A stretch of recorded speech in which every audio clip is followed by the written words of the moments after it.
E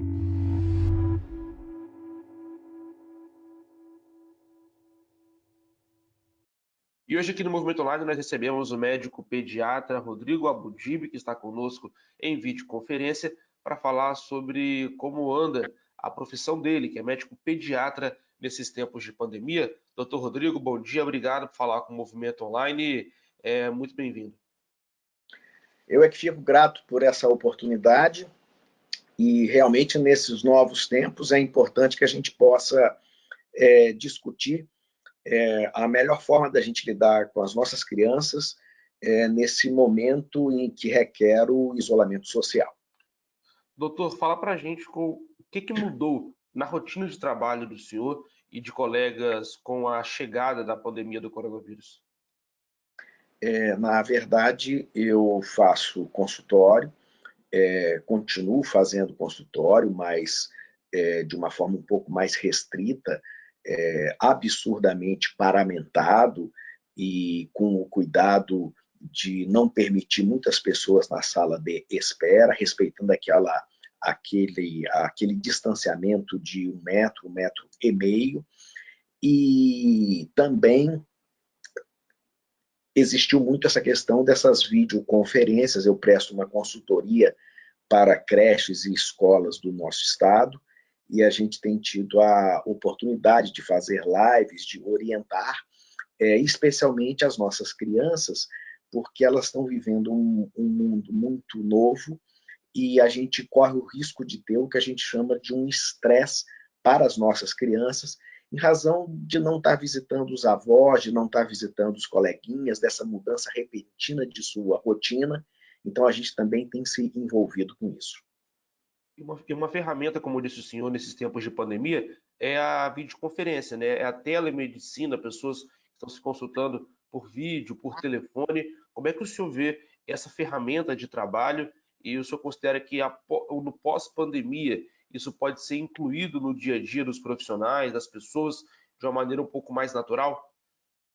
Eu não tenho dúvida de que essa tecnologia veio para ficar.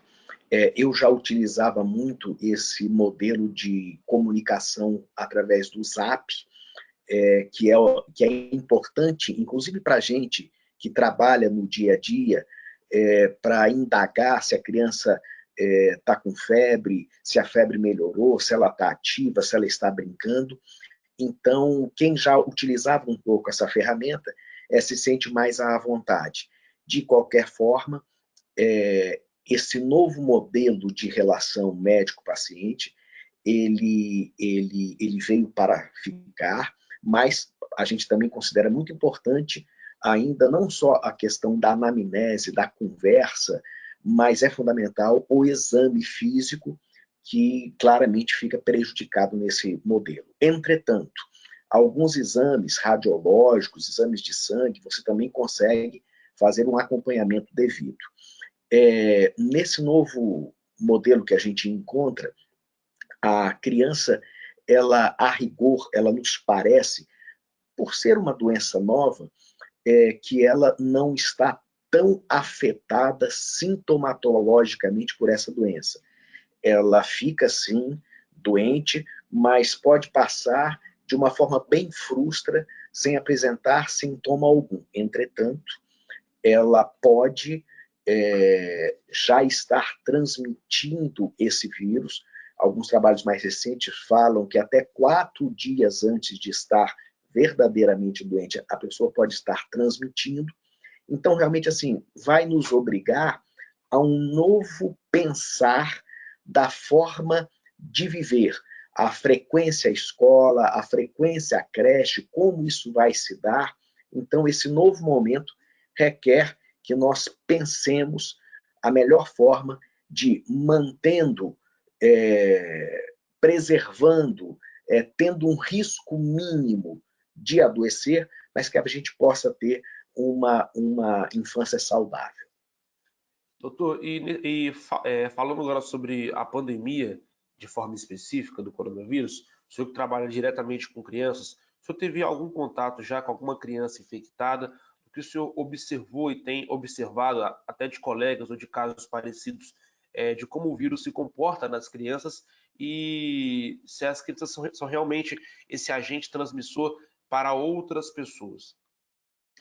Na verdade, nós temos que ter a ideia de que alguma criança que esteja tossindo, que esteja com coriza, com dor de garganta, ela é potencialmente contaminada. Numa grande parte, eu não encontro uma sintomatologia muito exuberante nessa criança. E como nós já temos no estado o que a gente chama de transmissão comunitária, eu tenho que obrigatoriamente pensar que toda criança que aparece no consultório, que aparece num posto de saúde, ela possa estar potencialmente infectada. Em razão disso, é necessário que essas crianças usem máscara, que acima de 2 anos está indicado pela Sociedade Brasileira de Pediatria o uso, que os profissionais de saúde estejam devidamente paramentados. Começou a surgir uma nova síndrome com uma gravidade realmente que se destaca, que são algumas crianças que apresentam sintomas graves, com alterações de órgãos importantes do corpo humano, que se assemelham a uma outra doença que a gente chama de síndrome de Kawasaki, onde pode ter alteração de conjuntiva, onde pode ter alteração cardíaca, onde pode até apresentar o que a gente chama de choque, uma diminuição da pressão acentuada. Isso apareceu na França, isso apareceu na Espanha, isso foi descrito nos Estados Unidos, mas ainda não está muito claro qual a ligação com a Covid-19. O exame dessas crianças pode ser positivo ou negativo, mas a rigor a gente tem um entendimento de que essa criança pode estar potencialmente contaminada. Graças a Deus, são poucos casos, mas são casos que requer um acompanhamento muito rigoroso, uma internação em UTI, uma avaliação de outras especialidades, como a reumatologia, como a cardiologia, e que realmente nos preocupa um pouco. Doutor, o senhor falou sobre as crianças, que esses sintomas não aparecem tanto assim nas pessoas mais jovens, como crianças também pequenas, mas quais os cuidados que os pais, principalmente, devem ter com seus filhos nesses tempos de pandemia, para que as crianças não sejam um agente transmissor da doença? Eu acho que é importante a gente também trazer uma discussão que é a possibilidade do estresse tóxico que essas famílias possam estar vivendo e de também as crianças possam estar vivendo. Isso acaba se traduzindo como dormir mal, se alimentar mal, como aumento de birra, como isolamento. E aí é importante que a família ela construa junto com a criança uma agenda onde exista o horário do home office do pai, do home office da mãe, mas exista também o momento de estar se alimentando junto, de estar fazendo exercício junto, de poder estar brincando juntos e contar histórias e conversar com essa criança e explicar para ela, com o entendimento dela, com as palavras que lhe são próprias, o que efetivamente está acontecendo. Enquanto cuidado, a ideia de lavar as mãos, lavar as mãos, lavar as mãos, lavar as mãos, a gente tem que estar quase que doutrinando as nossas crianças e as nossas famílias. Essa postura de não colocar a mão na boca, nos olhos, no nariz, para não trazer uma mão potencialmente contaminada para uma mucosa sua. As crianças acima de 2 anos usar máscara.